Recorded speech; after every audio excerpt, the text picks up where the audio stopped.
Good morning, good morning, good morning, and welcome to another edition of Motivational Sundays with Kevin and Friends.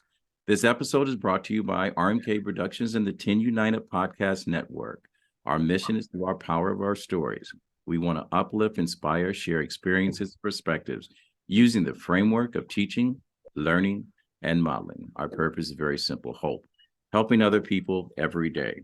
This show was originally created to take one of the more than 300 motivational quotes I had created for the contents of my book. Not having this show all about me, I was always curious, after studying more than 40 years of human behavior, how one quote landed with another. Were there words that just lay there on the page, or were there conversations that need to be had? We meet every Sunday at 9 a.m. Eastern Standard Time. Everyone is welcome.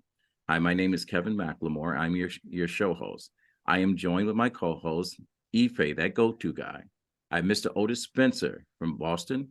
I have Andrea Lyman, president of SAG-AFTRA in that area, and our special gift, author, teacher, gifted person, talented person, Denise Lopes, better known as DL, joining us today.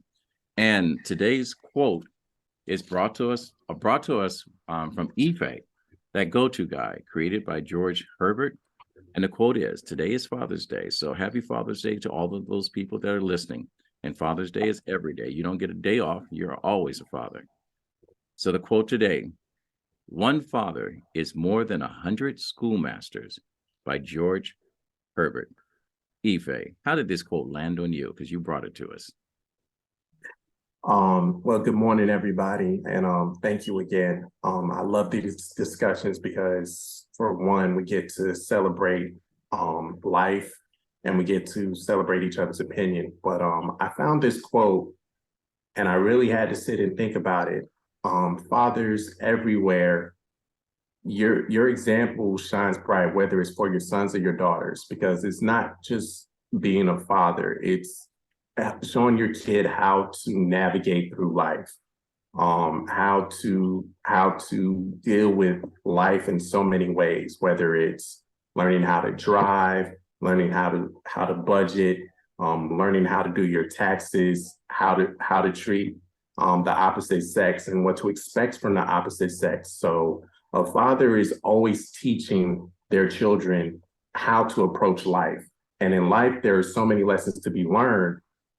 And if the father is there doing his job, it's more than what many school teachers could give a child, because who's the first teacher of a child? The parents. So when I saw that quote, it just really hit me, because there's so many things that a present father or father that cares shows, whether it's teaching directly or indirectly, that a child takes in, and that becomes part of their character and their worldview. So I felt that this quote was very important, because it makes you realize, as a father, you're giving and teaching so much to your children, and you have to be aware of that, because, like they say, your kids are always watching, not what you say necessarily, but what you do. Ife, I thank you for bringing that quote and acknowledging the father's role and the impression he makes on his children and in the world. And thank you for bringing that. And happy Father's Day to yours. I know because of the way you guys are brought up, holidays are not recognized, but you recognize your father because you love him. Andrea. Absolutely. I may not always get along with my dad, but without my dad being there, I wouldn't be the individual that I am today. So I always recognize that in the best that I can. So hopefully one day when I do become a father, I'll be like, hey, you see who I am, whether it's son or daughter, whatever the Lord blessed me with, I am who I am because of your grandfather, and I can point to my dad. Well, Ife, I'm going to give you a little words for wisdom from a father. You know, the best thing about, not getting along with your father is that he always knows you love him no matter what comes out of your mouth. And the only time you're ever going to win an argument is when you argue with your father, because if you had the same conversation with your mom, you have no chance. That's very true. Andrea Lyman, how you doing? And I know you all about family. Look at that bright smile. I got some wonderful people in this panel. I love motivational Sundays with my friends, my family. They're not friends, they're family. Andrea, One Father is More Than 100 Schoolmasters by George Herbert. Well, you can learn a lot from different schoolmasters and all of that, and you're learning, but you're sort of learning at a distance, whereas a father or a father figure, because I think about Otis, who was a father figure to some people, that you're drinking in everything about them and learning about the world. Like Ife said, you were learning about the world through them, but it's a little bit different because there is that connection, and you're looking it's the little everyday things like eating breakfast. Maybe you're reading the paper when you're eating breakfast, all these kinds of patterns and things that stay because you're drinking in who this man is. And the other thing is, if there are certain things about your father that maybe weren't so great or didn't make you feel great, it helps you later in life parenting, because you know right away, I know how that was. I will not do that. It teaches you what to do, because if you didn't have that, sometimes people who had the perfect family actually don't notice when they're doing something that is not great to somebody, because they've never had that kind of a feeling. But if you have, then you know how to treat people. And it's the drinking in that you do of the everyday parts of father, then that is different from schoolmaster, where you're watching them and you're learning, but almost at a distance. And that was beautifully said. Thank you. Okay. One thing about dads, they share wisdom with their children, with the hopes that whatever they teach the child spreads throughout the world. And when I talk about the value of a father's love that has no price, I'm going to mention Otis in that conversation, because he is a father that has created value in some place he had not planted the seed. Otis is a wonderful person. He has children in his life that are not his bloodline, but he has children in his life that are in the bloodline of his heart. So Otis, this quote, "One father is more than 100 schoolmasters." How does this quote land on you? Thank you for all the mentions there. And really, it's having that personal connection. And even talking about the two twins that I took care of for close to a year, for whatever reason, I had that special connection with them that they didn't get from their parents. Getting them to do certain chores and whatnot, they listened to me more than they listened to their stepfather, and more than they listened to the mother. Not, you have to give them love. Yes, you have to reprimand them. But if you don't do something special for them, they're not going to have that same feeling and that same connection. All they saw was a lot of arguing and hate and yelling and screaming at them, but somebody else to come into their life to show them a little love and show them a little bit of respect. Being in school, yes, your schoolmasters, your teachers, they'll help guide you through the education that you need to get, but that home family connection is more important. I agree. And thank you for your gift to this world. This holiday for some of us, it's tough, because many of us that still have a father that is present in their lives, we get to celebrate. Some of us have fathers that are no longer with us, that this day is a constant reminder, not only how much we love them or how much we miss them. I share the latter half of that conversation with my father, because my father is no longer with us, and I always wake up every morning playing Luther Vandross's song, to dance with my father again. So, Denise, I know this Father's Day is tough. So, how does this quote, "One father is more than 100 schoolmasters" by George Herbert, how does that land It, with you? for me, Father's Day is just like any other day. um, am I echoing? No, you're good. Okay. My father was an absent father when I was growing up. So, but I had a lot of father figures like my mom's brothers because she had 6 of them. So they were like my role models. So I grew up without my father being there. And when I came to America, I was 14. We had a lot of problems because he didn't know me, I didn't know him. So it was like clashing. It was big time. Now we have a better relationship, but when I look to the relationship he has with my other sisters, with my stepmom is completely different. So the things he did with them, like teach them how to drive, and all of those, like go to the father-daughter dance, he never did that with me. He never did, like my father never taught me how to drive, like stuff like talk about relationships and stuff. We never had that relationship, how a man should treat you. So I never had that. And I see that repeated with my children because my ex-husband is not in their life and it hasn't been since 2008. So I see that affecting them too. And for me as a teacher, like I see like some of the students, the parents are expecting the teacher to teach them stuff that should be taught at home. So for me, it's a two-way street. It starts at home. It starts with the environment you have. You don't have to be the biologic parent to have an impact. So that affects the kids a lot when it comes to school. I see that a lot.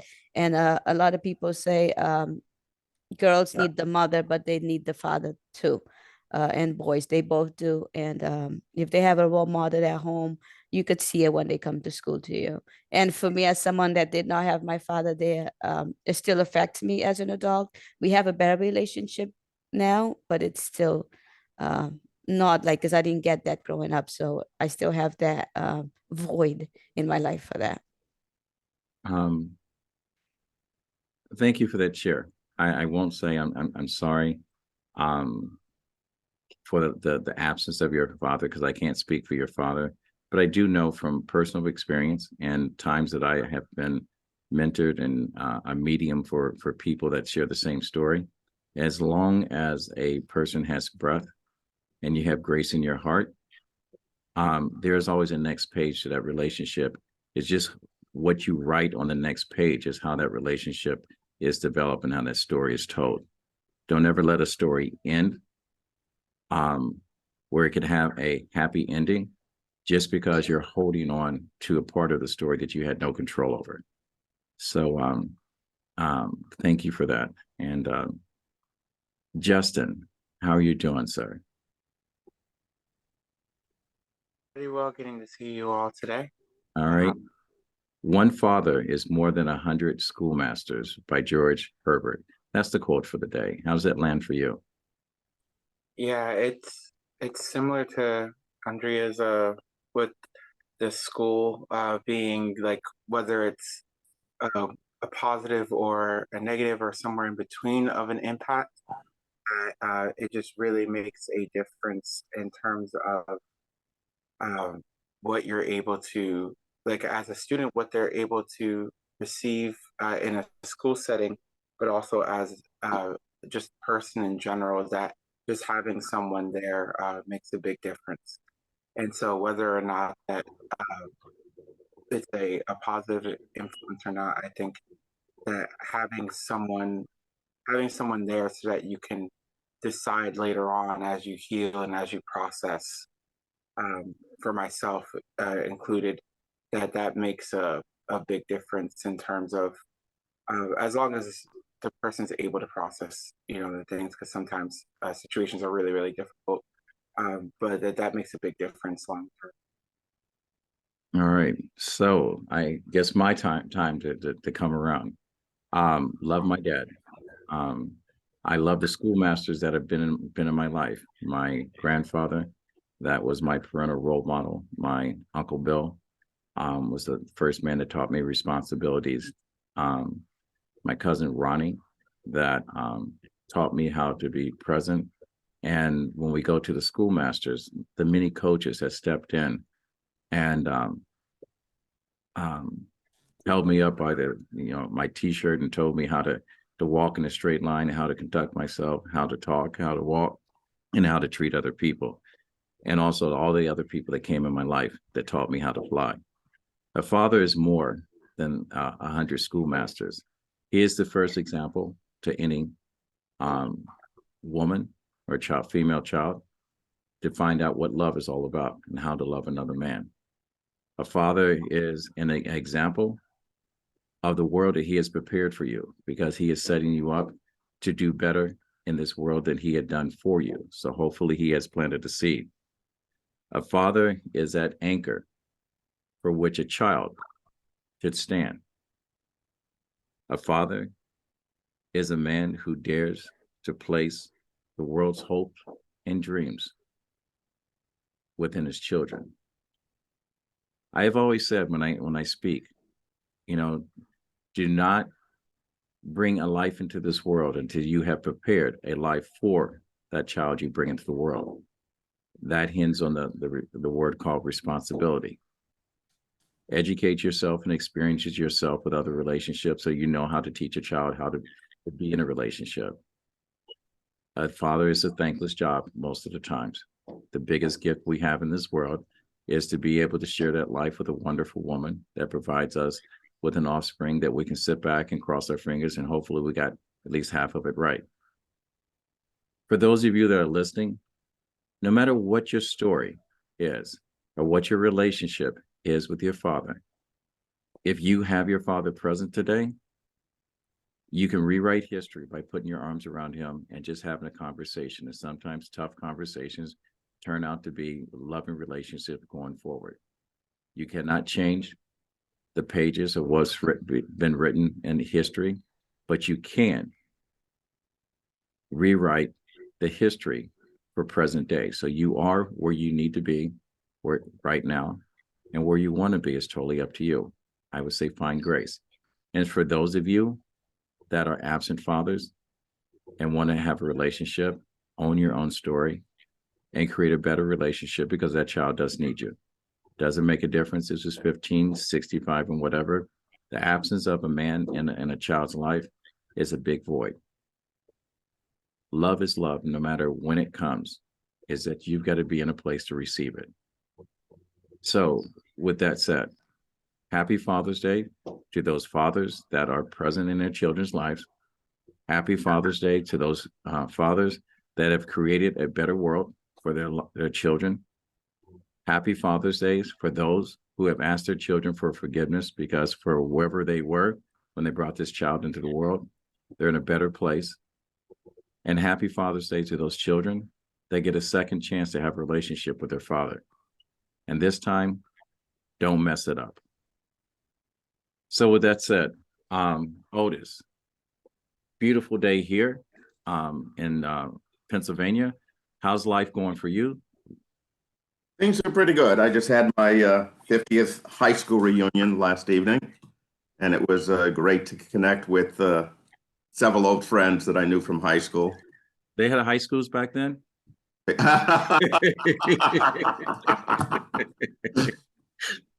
And I found out we had a class of 692 students that graduated. And I went to Brookline High School in Massachusetts. Well, congratulations and to all your classmates. Denise, I know you're still working on your book. So am I. What's up? I'm on vacation, officially on vacation. Friday was my last day. So I'm like, yay. Our party at the Lopes house. Yeah. And I'm going to be part of the Roxbury Film Festival. I can't wait. I'm going to go to some of the screenings. I'm going to go to the opening, and I'll be doing some of the reads. All right. I have, they invited me to go sign my book. So they have the first Cape Verdean Woman Poetry Festival. So I invited to be part of that on the 29th. So that should be fun. And I'm going on vacation with my mom for her birthday with my kids next weekend. So next weekend I won't be here because I will be traveling. All right. Well, your presence will be missed, but we want you to live life and especially share some experience with those kids. We'll learn more when we get a chance to talk to Andrea about the Roxbury Film Festival that's coming up. JD, Justin, what's going on with you? Yeah, I'm looking forward to Roxbury Film Festival as well. And I had a gig last night as I was sitting in my friend's jazz band, so that was fun. And doing a lot more music and commercial auditions and stuff lately. All right. Well, I'm looking forward to hearing some more of your music. Andrea, you got so many things going on. We missed David and Naheem today, but give us a lowdown on what you've been up to, any new parts, the Roxbury Film Festival, and how people can get in touch, how they can participate, how they can get hotel reservations, and the dates. So if they go to the website, Rocks Film Festival website, it would be rocksfilmfest.com. Or you can just Google Roxbury Film Festival, Rocks Film Festival. It starts the 20th, sort of unofficially starts the 20th because it's the 25th anniversary. So that's Tuesday. There'll be a whole lot of things going on, music and vendors will be at Blair Lot, all in Nubian Square, Hibernian Hall. There's going to be a film. And then the next night, I think it's maybe it's the Embrace opening night is the 22nd, but the 21st has some films also. There's all kinds of workshops. Naheem and David aren't here right now because they're hard on the casting, putting the finishing touches and sending out notices to people. Everybody on this that put in was cast. They told me. So anyway, that's what's happening with that. And then Friday night, I'm in a film. David directed the film Plus Ones. And that's Friday night is a lot of fun films. It's like relationship night. So it's all the rom-coms, that kind of thing. So that's my kind of film. All right. Well, you know how well I like romantic comedies. So, you know, that's what it is. And it's short films. So it's a lot of fun. And yeah. opening night has a film called Honeymoon, which is like South African girls trip is how I would describe it. All right. Well, thank you. Those of you that are listening, if you're on the East Coast or wherever you're at, Roxbury Film Festival is in Massachusetts. It's also online, so we have a portion that's online. The daily reads are online, so you don't have to be here. And how do you get that online? You go to the film fest. You go to the website, and it will show you how to do the daily reads, which are 12 noon. And you hear on the 28th, we're doing the read of a script of this incredible screenwriter, Kevin Philip McLemore. But anyway, we're doing his on the 28th at 12 noon, and they just would go to the website, click on a button, and you can watch it and then listen to the talkback and be a part of the talkback. Well, I am looking forward to the 28th or 29th. I know it's a Wednesday at 12 noon. It's the 28th. Let's get your date right. Yeah, the 28th is 12 noon. My screenplay is the deal. Believe it or not, I am very thankful to all of you that are on the panel, because I wrote this when I was, I won't say a struggling actor, because I was having a good time. I don't know what it's like to struggle, because I just, look at anything that challenges me as part of the experience of my journey. So, but I wrote the screenplay based on what actors and, directors and everyone goes through in the business. And the fact that I'm a hopeless romantic, that is a rom-com. So there's a great love story in there. But I thank you. What I'm doing right now, out of 24 drawings for my book for my sister, I have 5 more to do. I'm trying to keep the last couple simple, but I'm not being successful. But it's there. And I know Denise's book is coming. So probably by the time you get your book done, mine will be done too. So I just want to thank everyone who has tuned in and that follows us, that subscribes. I just want to thank you for sharing and listening to The Voice, and happy Father's Day. We meet every Sunday at 9 a.m. Eastern Standard Time. If you like what you've heard and want to see more of what we do, go to RMK Productions and Network on our YouTube page, and you can follow us. You can subscribe, you can share, you can join our group. There's a link there that will give you the link to the Zoom that we use. And remember this, this is with everything we do. Education is not designed to make you comfortable, nor are these conversations. These conversations and the experiences, these quotes, and what we do on this panel and what we share as personal human beings, it's designed to make you think. And if we have changed the position of the way that you feel about a certain thing or someone or whatever, we have actually made the world a better place. So I want to thank you guys. My grandfather always said, when you get to a place where you can help someone else, he said, it's your duty to do so. Reach one, teach one. And with that said, I'll fade the black and we're out. Thank you, everyone. I love you all.